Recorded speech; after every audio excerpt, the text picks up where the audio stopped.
My sister picked up my son's gift and sneered, "Cheap, dirty trash." Then she shoved him, threw the gift at his face right at her own birthday party. My parents just smirked. I didn't argue. I pulled the plug, seized the house, and said, "Starting today, you're on your own." She thought I was joking, until everything disappeared. 6 years ago, it all started with a glossy folder and a binder full of spreadsheets. My sister Ashley, who was 27 at the time and fresh off another dead-end job, walked into my house like she'd just discovered fire. She spread the papers across my kitchen table. "Soko Wellness Boutique," it read, in a flowing, expensive-looking font. My sister picked up my son's gift and sneered, "Cheap, dirty trash." Then she shoved him, threw the gift at his face right at her own birthday party. My parents just smirked. I didn't argue. I pulled the plug, seized the house, and said, "Starting today, you're on your own." She thought I was joking, until everything disappeared. The pages showed mock-ups of a sleek storefront on South Congress, right in the heart of Austin's tourist district. She talked about wellness and aura and curated experiences. She had spreadsheets, sure, but they looked thin, all optimism and no real-world friction. My parents, David and Amanda, were there. They always seemed to be there when Ashley had a new vision. "Isn't it wonderful, Jessica?" my mother Amanda said, already looking at me with that expectant expression. "She's finally found her passion." My father David chimed in, his voice casual but heavy with implication. "You know Jess, family is supposed to help family get a start." I had just finalized my divorce. I was finally stable, finally breathing. My data analyst job was paying well, but I was emotionally raw. I was craving, I don't know, approval. A sign that I was more than just the reliable, boring older sister. And here was my chance to be the hero, to fix something, to be useful. Looking back, it's so clear. People ask, why did you do it? Why did you put up with it for so long? They don't understand the invisible chains. When you grow up in a house where love is conditional, where you're taught that your value is tied to your utility, you don't just walk away. You develop a survivor's complex. You start to believe that this prison, the one where you are constantly paying for your keep, is the only safe place to live. You believe that being useful is the price of admission. It's not weakness. It's a complex, learned response to a lifetime of emotional neglect. It's a cage without bars where the lock is your own desperate hope that this time, this one last time, your sacrifice will finally make them see you. So when Ashley pushed the loan agreement across the table, I looked at my parents' hopeful faces, at my sister's burning ambition, and I ignored the cold knot in my stomach. I said yes. $80,000. I didn't just co-sign. I took out the loan myself, securing it against a small rental property I owned outright. A house I had bought with my own savings, my first real asset. I was quite literally betting the house on her. I transferred the $80,000 to her new business account. She didn't just thank me. She hugged me, cried, said I had saved her life. My parents beamed. David called me a true Lauren. For about a month, I actually felt like I belonged. That $80,000 was just the beginning. It was an entry fee. Because 2 months later, my father David called. He hemmed and hawed, talking about the weather, about his bad back, before finally getting to the point. Their landlord in East Austin was raising the rent, $2,500 a month. "We just can't swing it, Jess," he'd said, his voice full of that practiced, weary sigh. "With Ashley's business just starting. We're trying to support her, you know.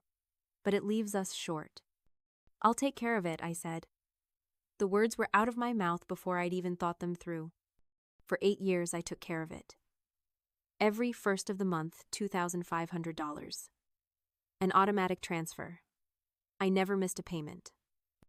Meanwhile, Ashley's loan payments for the house, which were supposed to start after 6 months, were sporadic. Then they trickled to a stop. "It's just the market, Jess," she'd say over the phone. "This wellness industry is cutthroat. I'm struggling." But her Instagram told a different story. It was a highlight reel of dinners at Uchi and Laundrette, new designer bags, weekend trips to Marfa. She wasn't struggling, she was spending. She was spending my money while I was budgeting for groceries. I let it slide. I told myself it was fine. I was the stable one. I could handle it. The breaking point didn't come from the money. It came from a small 3D printed frame. It was Ashley's 33rd birthday.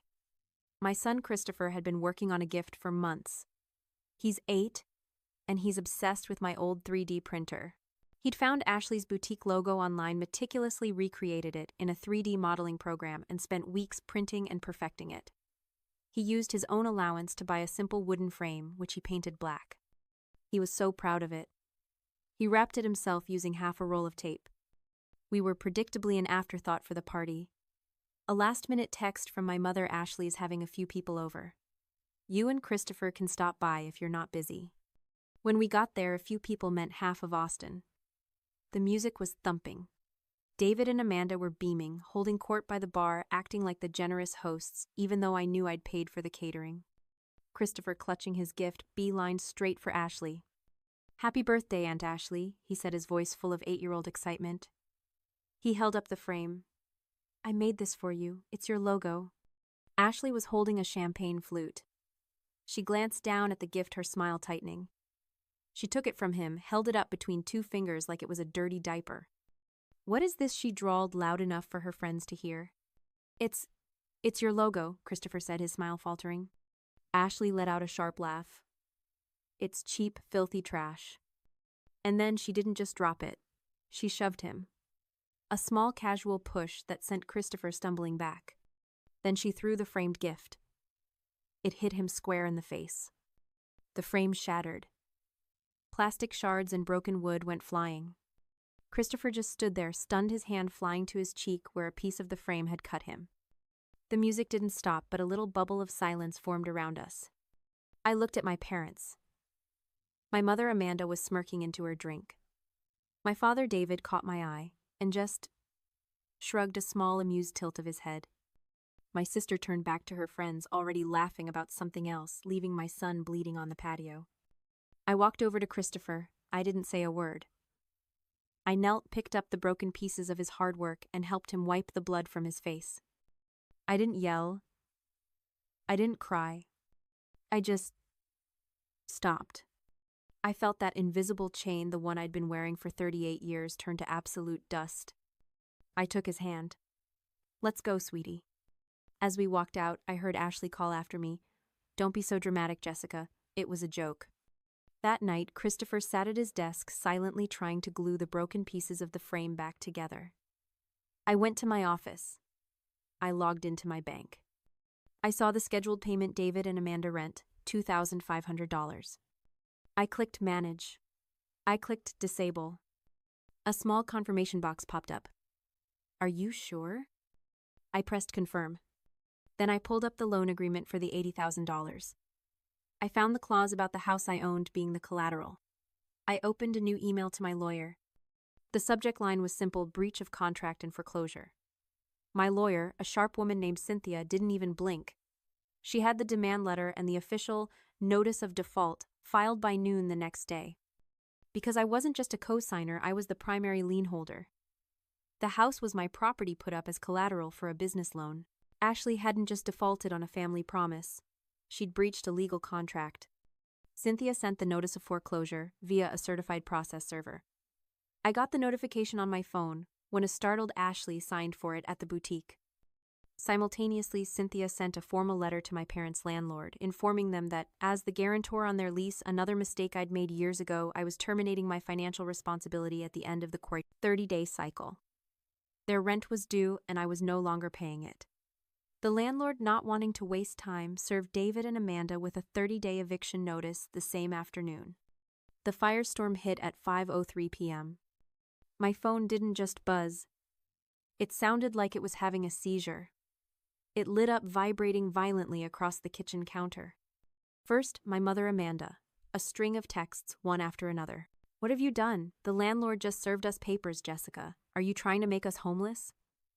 This is about that stupid party, isn't it? You've always been jealous of your sister." Then my father David. He just called. Over and over. 10 missed calls in 15 minutes. His voicemails were short, guttural. "You fix this. You fix this now. You ungrateful child, after everything we've done for you." Then Ashley. Her texts were pure rage, a stream of consciousness filled with typos and fury. You're trying to ruin me. You're a sick, jealous, lonely old hag. You think you can take my house. I'll sue you. I'll tell everyone what you are." I watched the messages flood in. I didn't feel anger. I didn't feel guilt. I felt quiet.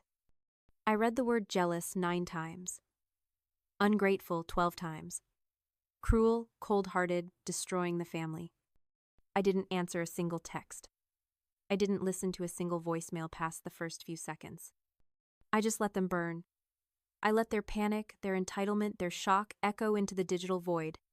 They had spent my entire life treating me like an ATM, a background character whose only purpose was to fund their lives.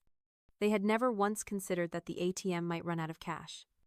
Or worse, that the ATM might just decide to shut itself down. I made dinner for Christopher, macaroni and cheese his favorite. We sat at the table and talked about his school project. My phone buzzed relentlessly on the counter, a frantic dying wasp. I didn't even look at it. I just turned the volume off. The silence in my apartment was absolute, and for the first time in 8 years it felt like peace. They thought this was a negotiation. They thought I was making a threat. They hadn't understood. This wasn't a threat. It was a foreclosure. When the private threats didn't work, when they realized I had genuinely cut the power, Ashley escalated. She took the conflict public. I found out from a colleague. A polite, hesitant Slack message on a Tuesday morning. "Hey, Jessica! Is this you?" The link went to a GoFundMe page. The title was, "Help my family betrayed by my cruel sister." My blood went cold. I clicked. And there was Ashley in a grainy, tear-stained video. She was sitting in a cluttered room. I recognized the cheap art of a weekly motel with my parents David and Amanda flanking her. Amanda was dabbing her eyes with a tissue. David just stared at the camera, looking defeated and sick. I never thought I'd have to do this," Ashley began, her voice cracking perfectly. "My whole life I've just wanted to build something beautiful." She talked about her small business, the wellness boutique, painting it as a community hub for healing. Then she pointed the camera at our parents. "My sister. My wealthy, jealous sister. She's taking everything." She told a story. A masterpiece of fiction. She claimed she'd taken a small, good-faith loan from me, but that I'd always been jealous of her success. She said that because she was happy, I decided to ruin her. She claimed I was evicting our sick, elderly parents, David and Amanda, from their home out of spite, and foreclosing on her own home and business, leaving them all completely homeless and destitute. "She's a data analyst," Ashley sobbed, "making well over $140,000, and she's doing this to us. We just need help to get back on our feet, to find a place to live, to fight this injustice." The campaign goal was set at $50,000. I scrolled down. In the 24 hours it had been live, it had already raised $3,000. The comments were a wildfire of outrage. "What kind of monster does this to their own parents?" Jessica Lauren in Austin. "Someone should find her boss. This is elder abuse." I felt the floor drop out from under me. This wasn't just a family fight anymore. She had used my full name. She had tagged my city. She was actively trying to destroy my reputation. My hands were shaking as I clicked through the donors. I saw names I recognized, distant aunts, old family friends, people from their church, all donating $50 or $100, all posting prayers and support for my poor family. This was calculated. This was war.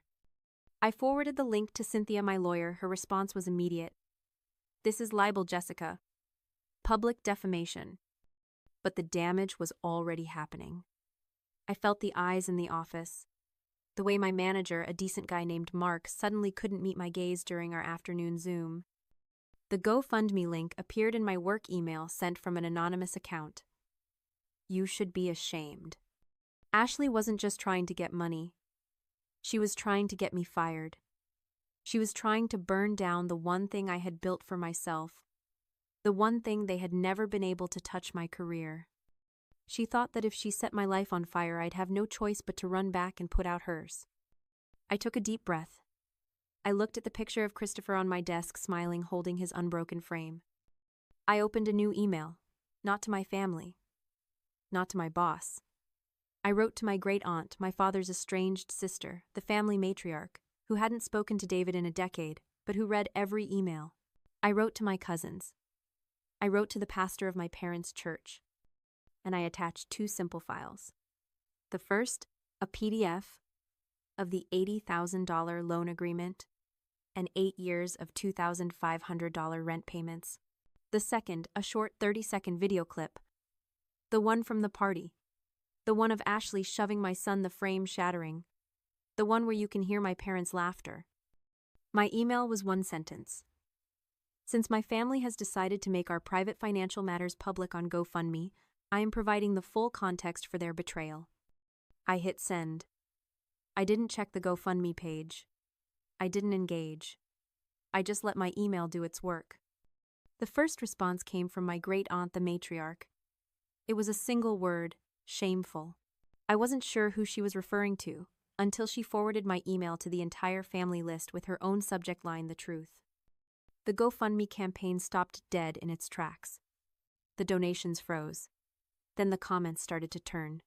People who had donated $50 were now demanding refunds. I was told they were victims. This is fraud. She sent her EIGHTYEAROLD nephews gift flying, and they laughed. Someone I don't know who must have reported the campaign to GoFundMe. By noon the next day, the page was gone. A simple campaign under review message replaced the tearful video. By 5 p.m., it was officially suspended for violating terms of service regarding fraudulent claims. The silence from my family was absolute. Months passed. The eviction notice ran its course.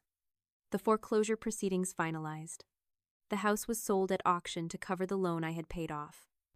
I heard whispers through my great aunt. My parents and Ashley were living in a weekly rate motel off the highway. Ashley, whose wellness boutique was now just an empty storefront with my foreclosure notice taped to the inside of the glass, was working the drive-thru at a fast food restaurant. David and Amanda had, for the first time in their lives, no one to call. I had just gotten home from work watching Christopher meticulously assemble a new complex 3D printed model of a spaceship when my phone buzzed. An unknown number. I let it go to voicemail.